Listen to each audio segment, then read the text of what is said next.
അസ്സലാമു അലൈക്കും. അൽഹംദുലില്ലാഹി റബ്ബിൽ ആലമീൻ.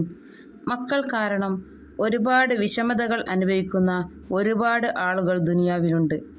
റഹ്മുറാഹിമായ അള്ളാഹുവെ, രാജസയ്യിദായ രാജാധിരാജനായ മലക്കുൽ ജബ്ബാറായ നാഥ, ഞങ്ങളെ മക്കളെ നീ സ്വാലിഹായ മക്കളുടെ കൂട്ടത്തിൽ ഉൾപ്പെടുത്തണേ അല്ലാ. ഞങ്ങൾ മരിച്ചു കഴിഞ്ഞാൽ ഖബറിൻ്റെ അടുത്ത് വന്ന് സലാം പറഞ്ഞ് ഞങ്ങൾക്ക് വേണ്ടി പ്രാർത്ഥിക്കുന്ന മക്കളാക്കി മാറ്റണേ റബ്ബേ.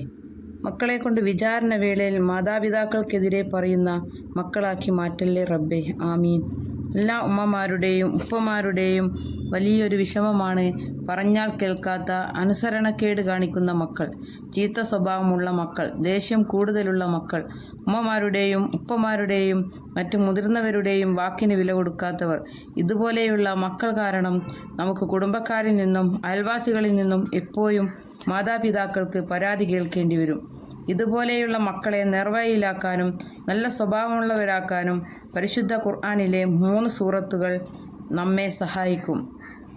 മക്കൾ പോലും അറിയാതെ ചെയ്യാൻ കഴിയും. ഉമ്മമാർക്ക് വളരെ എളുപ്പത്തിൽ ചെയ്യാവുന്നതാണ്. ഇശാ നിസ്കാരം കഴിഞ്ഞ ശേഷം ഫാത്തിഹ 1 പ്രാവശ്യം, യാസീൻ 1 പ്രാവശ്യം, സൂറത്തുൽ ഖദർ 3 പ്രാവശ്യം ചൊല്ലി നമ്മുടെ ആവശ്യം പറഞ്ഞ് അള്ളാഹുവിനോട് പ്രാർത്ഥിക്കുക. ശേഷം മക്കളുടെ തലയിൽ മന്ത്രിക്കുക. അവർ ഉറങ്ങുന്ന സമയത്തും തലയിൽ മന്ത്രിക്കാം. ഇതുപോലെ ഈ 3 സൂറത്തുകൾ ഇശാ നിസ്കാരം കഴിഞ്ഞ് 21 ദിവസം തുടർച്ചയായി മന്ത്രിക്കുക. തീർച്ചയായും മാറ്റം ഉണ്ടാവും ഇൻഷാ അല്ലാഹ്. മാതാപിതാക്കൾ മക്കൾക്ക് വേണ്ടി പ്രാർത്ഥിക്കുന്ന ദുആ അള്ളാഹു പെട്ടെന്ന് സ്വീകരിക്കും. മക്കൾ നന്നായി കാണണമെന്ന് ഏറ്റവും കൂടുതൽ ആഗ്രഹിക്കുന്നത് ഉമ്മമാരാണ്. അതുകൊണ്ട് അവർക്കത് ആത്മാർത്ഥമായി ഓതാനും ചെയ്യാനും കഴിയും. ഇനി മക്കളെക്കുറിച്ചോർത്ത് ആരും വിഷമിക്കേണ്ടി വരില്ല.